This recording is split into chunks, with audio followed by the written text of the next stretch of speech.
le réchauffement climatique. Un problème souvent sujet à la controverse. Mais en prenons-nous tous bien la mesure? En effet, comment nous rendre compte des répercussions globales de la pollution? C'est sur cette question que notre équipe a réfléchi.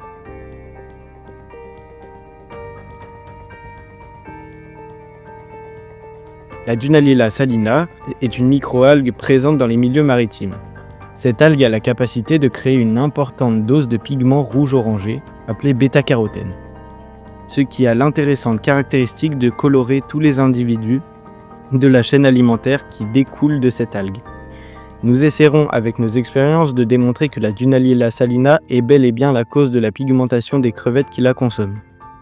Pour ce faire, nous réaliserons 4 TP pour démontrer que la Dunaliella salina cause la pigmentation de la crevette, ce qui permettra de déterminer l'ampleur de l'impact qu'a cette algue sur la chaîne alimentaire.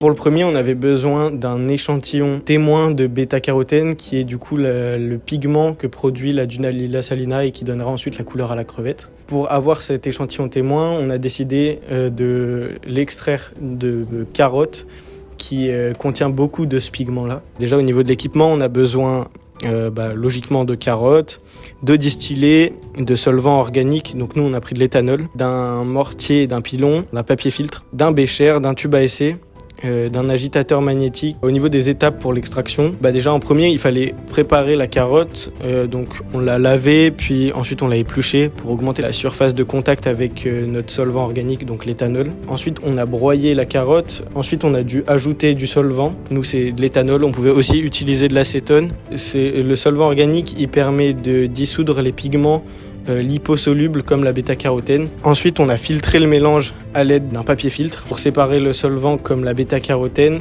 des résidus solides de la carotte.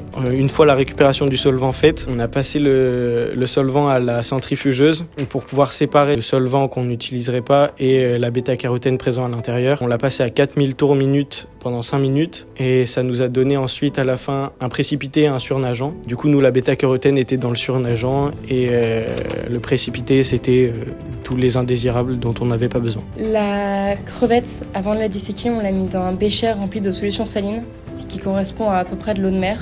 Donc on a prélevé le tube digestif, un morceau de la carapace et l'intestin pour essayer de les ouvrir en deux et de découvrir s'il y avait de l'algue ou pas présente dedans. Et chaque organe ou partie qui nous semblait intéressante, on les a remis dans ce bécher afin de les conserver. Et cette eau nous servira également à faire une chromatographie que vous verrez plus tard. Donc du coup, après, on prélevait un morceau du tube digestif, puis on le mettait sur une lame pour pouvoir l'observer au microscope. Une fois que toutes les lames étaient prêtes, avec une goutte de solution saline et les différents organes et la carapace de la crevette, on allait faire une observation au microscope pour chercher des traces de bêta-carotène, donc du coup des taches orangées qui colorent la crevette. Comment extraire et isoler la bêta-carotène de l'algue Dunaliella salina. On va tout d'abord récolter des algues, on va la centrifuger pour récupérer les cellules. On va laver les cellules, donc on va utiliser la solution NaCl. C'est pour laver les cellules et éliminer les résidus du milieu de culture. On va étaler le culot de cellules sur un papier filtre. On va laisser sécher à température ambiante. On va placer le culot sec dans un bécher, on va y ajouter 10 ml d'acétone.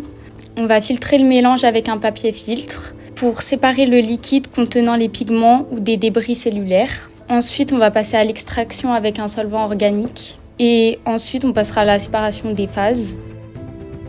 Les résultats obtenus ont confirmé les conclusions de recherche bibliographiques. Ils illustrent comment le vivant en mouvement se manifeste dans le cycle de production et de consommation du bêta-carotène par les algues. Ce pigment, produit par les algues en réponse au stress en tant qu'antioxydant, est ensuite consommé par les crevettes, leur permettant de se camoufler.